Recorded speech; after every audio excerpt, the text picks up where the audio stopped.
Hello, all my pre-calculus classes. This video is being filmed Friday before I have a plane flight to the beach tomorrow.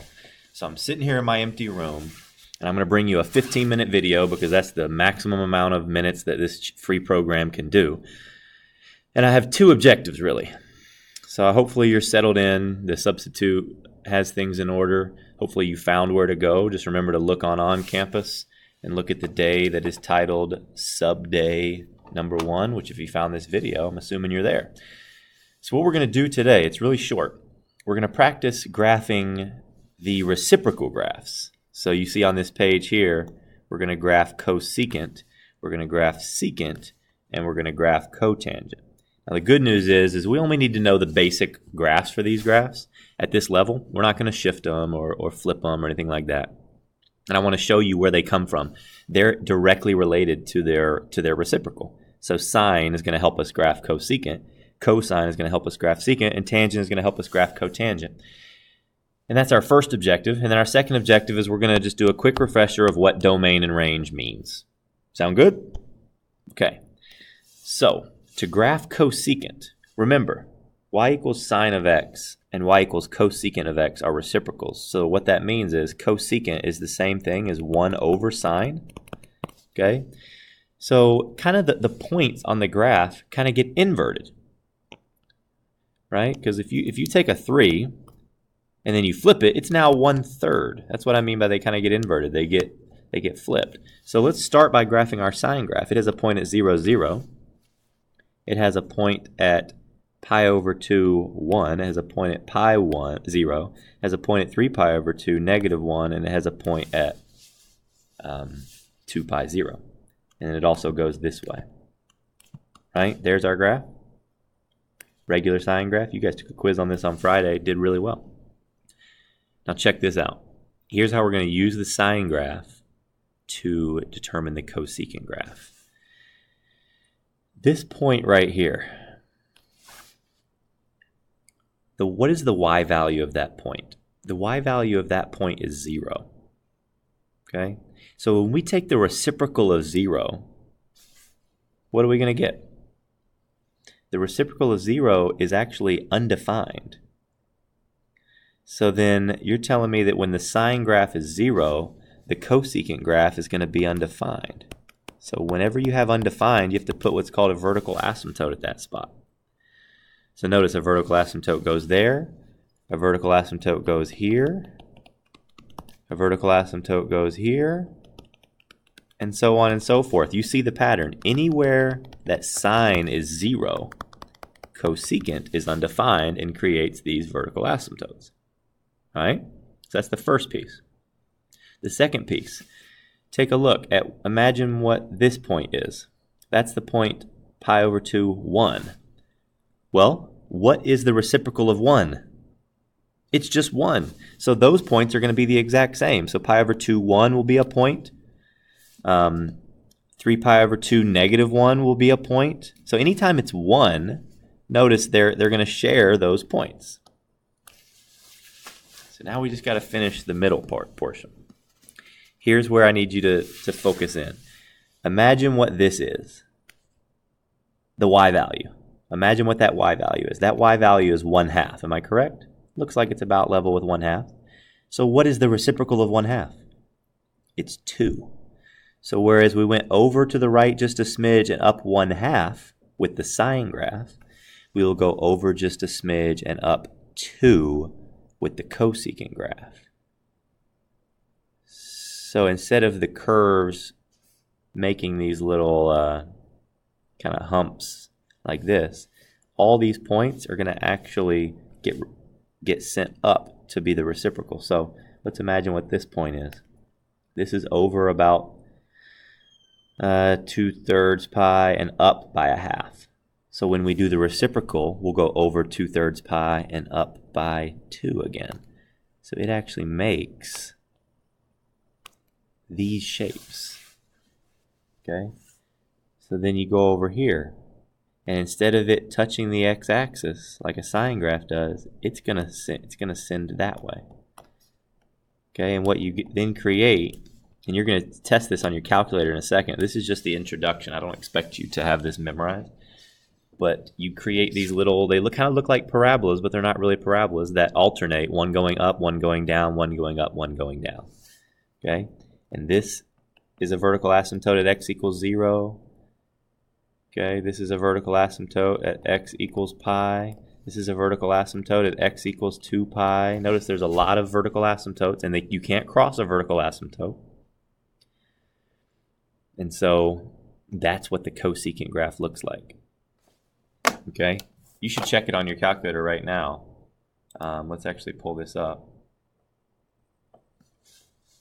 I won't do this for all of these because the video has to finish, but we'll do it for this one.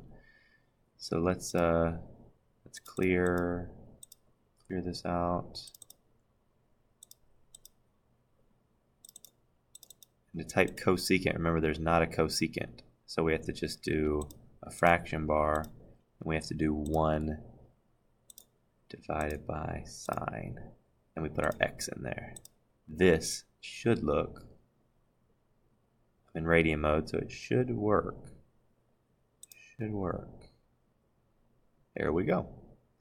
You see the repeated U-shapes. That's the cosecant graph. Okay? And I probably need to make my x count up instead of by 1. I probably want it to count up by pi over 2 like we've been doing, right?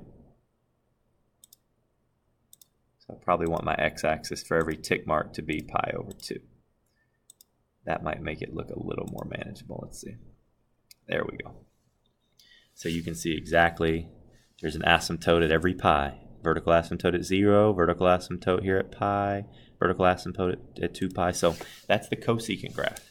It's directly related to the sine graph, and here's what we're going to write. When sine of x equals 0, comma, cosecant of x equals undefined, which creates a vertical asymptote. Okay, that's what you need to kind of note for that first graph. Let's do the same thing for the second one with cosine. We know a cosine, we should know, we'll do this in red, starts at 1, finishes at 1, drops down to -1, and then forms our V shape, right? Okay. So with secant graph, wherever cosine is 0, secant will be undefined. So where are the y values 0? The y values are 0 right here and right here. So that means we're going to have 2 vertical asymptotes. So we go over to pi over 2, we make our first vertical asymptote. We go to 3 pi over 2, we make our second one. And now let's think. They're going to share the points at 1 again, right? Wherever cosine is 1, so it's going to be 1 here, so secant's going to be 1 there. It's going to be 1 over here, so secant's going to be 1 over here. It's going to be -1 down here, so it's going to be -1 down there. They share all the points that are at 1, but then rather than connecting the dots like a cosine curve, we actually shoot off up to infinity and down to -infinity. Because it's the exact inverse, reciprocal of what the regular cosine graph would be. And then it just repeats the same cycle. Okay, so that is a cosecant graph. Whenever cosine equals 0, comma, then secant equals undefined, which creates a vertical asymptote. Right? You can rewatch this video if you need to kind of follow the pattern. Last one is tangent and cotangent, and these are brand new actually. We've never graphed a tangent, but it's actually very simple. A tangent graph, let's go green here. Do you remember your unit circle? Do you remember what the tangent of 90 degrees was? I challenge you to pause the video and actually think about it. The tangent of 90 degrees is undefined. So that means that every 90-degree angle, aka every pi over 2, we are going to have undefined. So at pi over 2, we're going to have undefined. At 270, which is a 90-degree reference angle, we're going to have undefined. At -90, we're going to have undefined. At negative 270, we're going to have undefined. So you see what I'm saying? Every 90 degree, every pi over 2,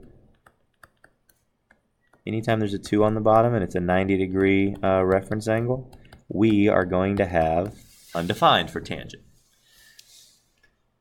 Next question. Do you remember what the tangent of 0 was? I challenge you to pause this video and think about it.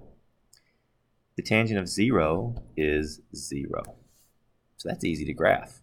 0, 0. Tangent of pi, that's a 0 degree reference angle, so it's at 0. Negative pi, it's at 0. Okay, so tangent then looks like this. It looks like a little squiggly that kind of rises from the left and heads up towards the right, right? That's what a tangent graph looks like. And the good news is cotangent is just the opposite. Instead of going up, it's going to be going down. Okay? But we need to write, let's do this in pink. When is cotangent? Cotangent of 90 is actually 0. Miss G's busting in on my video making. What do you need? Another copy of the quiz. My kids made too many mistakes. I don't have one. It's upstairs. I can run and get it in just a second. I can go grab it. Or It's on the upper workroom copier number 2. Sorry. We got derailed by Mrs. G. All right, we're back. Cotangent of 90, and I have 2 minutes to wrap this up, so we're almost done. Cotangent of 90 equals 0. And cotangent of 0 equals undefined. That's just some unit circle stuff. So knowing that, anytime we have a 90 degree, we're going to have a 0. So pi over 2, it's 0. 3 pi over 2, it's 0. And then it's going to be undefined anytime it's 90. Or sorry, anytime it's 0, it's undefined. And then cotangent, believe it or not, goes down. So tangent goes always up. Cotangent is always headed down. So quick review. Cosecant. I'll use black to kind of jot some points down.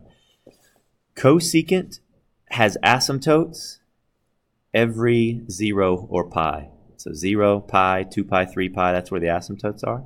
That's cosecant. And it's got the little parabolas, so just spend some time looking at it. The second graph we're looking at is secant. And notice how the parabola for secant gets split down the middle by the x-axis. That's one way that you can recognize it right off the bat. And then lastly, tangent and cotangent. Tangent is always increasing. Starts at the bottom and heads up to infinity. Cotangent starts up high and heads down to negative infinity. This video should give you kind of a surface level intro to what the lab worksheet that you're going to complete will take you a deeper look into. So if you need to watch this video again, please do. Otherwise, you can move on to the lab worksheet and turn it in for homework. I'll see you guys back. Hey, what about those Titans? Hey,